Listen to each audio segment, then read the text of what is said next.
రాష్ట్రంలో ఉద్యోగుల జీతాలపై రేవంత్ రెడ్డి గారైతే కీలక ప్రకటన అయితే చేయడం జరిగిందనమాట. సో, మీరు చూసుకున్నట్లయితే గ్రామ పంచాయతీలోని 50,000 మంది సిబ్బందికి ప్రతి నెల 1వ తేదీన వేతనాలు ఇవ్వాలని ముఖ్యమంత్రి రేవంత్ రెడ్డి అన్నారు. వీరితో పాటు శాశ్వత, ఒప్పంద, పొరుగు సేవలు అనే తేడా లేకుండా ప్రభుత్వంలోని అన్ని శాఖల పరిధిలోని ఉద్యోగులకు మొదటి తేదీనే ఒకేసారి జీతాలందేలా చూడాలని, ఒక్కో రోజు ఆలస్యమైనా కూడా ఉపేక్షించేది లేదని చెప్పారు. చేయూత పెన్షన్లందరికీ వ్యక్తిగత బ్యాంక్ ఖాతాలో నిధులు జమ చేయాలని, తపాలా శాఖ ద్వారా అందజేస్తున్న ప్రస్తుత విధానాన్ని మార్చాలన్నారు. ఆధార్, ఓటర్ గుర్తింపు కార్డు, సామాజిక, ఆర్థిక, విద్య, ఉపాధి, రాజకీయ, కుల సర్వే డేటా ఆధారంగా పింఛన్లను క్రమబద్ధీకరించాలన్నారు. సో, మొత్తం నిన్న చూసుకుంటే సమీక్ష అయితే చేశారన్నమాట. ఇందులో భాగంగా వీరైతే మాట్లాడడం అయితే జరిగింది.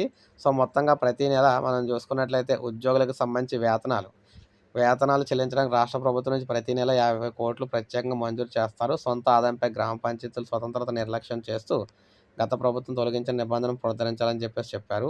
ఉద్యోగులకు సంబంధించి అటు ప్రభుత్వ శాశ్వత ఉద్యోగులు కావచ్చు, అవుట్‌సోర్సింగ్ ఉద్యోగులు కావచ్చు, కాంట్రాక్ట్ ఉద్యోగులు కావచ్చు, అందరికీ కూడా 1వ తారీఖునే జీతాలైతే జమ కావాలని చెప్పేసి ఈయనైతే ప్రకటించారనమాట. సో, ఇది మనకు తాజా సమాచారం. ఒక లైక్ చేయండి, సబ్స్క్రైబ్ చేసుకోండి. మన ఛానల్ సబ్స్క్రైబ్ చేసుకోండి.